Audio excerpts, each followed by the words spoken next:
আরজিকর কাণ্ডে উত্তাল দেশ থেকে বিদেশ। সবার একটাই দাবি, অপরাধীর শাস্তি চাই।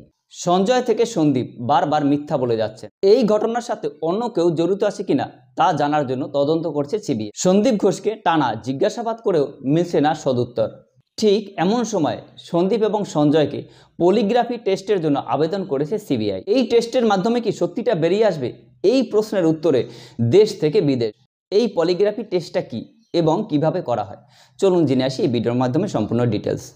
পলিগ্রাফি হলো একটি শারীরিক পরীক্ষা যেখানে বিভিন্ন প্রকারের সেন্সর ব্যবহার করা হয়। এই পলিগ্রাফি টেস্টের মাধ্যমে শরীরের কিছু সাইকোলজিক্যাল মুভমেন্ট ধরা পড়ে।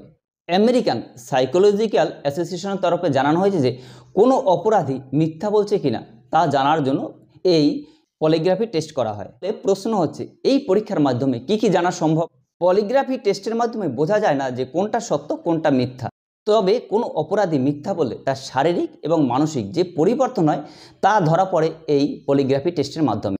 এবার জানবো কি করে এই পলিগ্রাফি টেস্ট করা হয়। যে ব্যক্তির পলিগ্রাফি টেস্ট হবে তার শরীরে অনেকগুলি সেন্সর লাগানো হয়।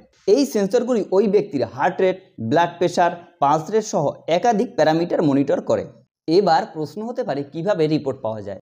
প্রথমে অপরাধীর গায়ে এই সেন্সরগুলি লাগিয়ে ঘরে নিয়ে গিয়ে তাকে নানান কোশ্চেন করা হয়।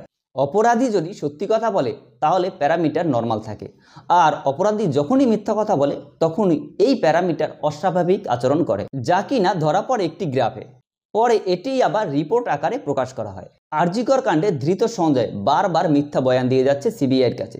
তাই সিবিআই চাইছে এই পলিগ্রাফি টেস্টের মাধ্যমে সত্যিটা উদ্ঘাটন করতে। শুধু সঞ্জয় নয়, পলিগ্রাফি টেস্ট হবে সন্দীপ ঘোষের। সত্যিটা জানার অপেক্ষায় দেশ থেকে বিদেশ।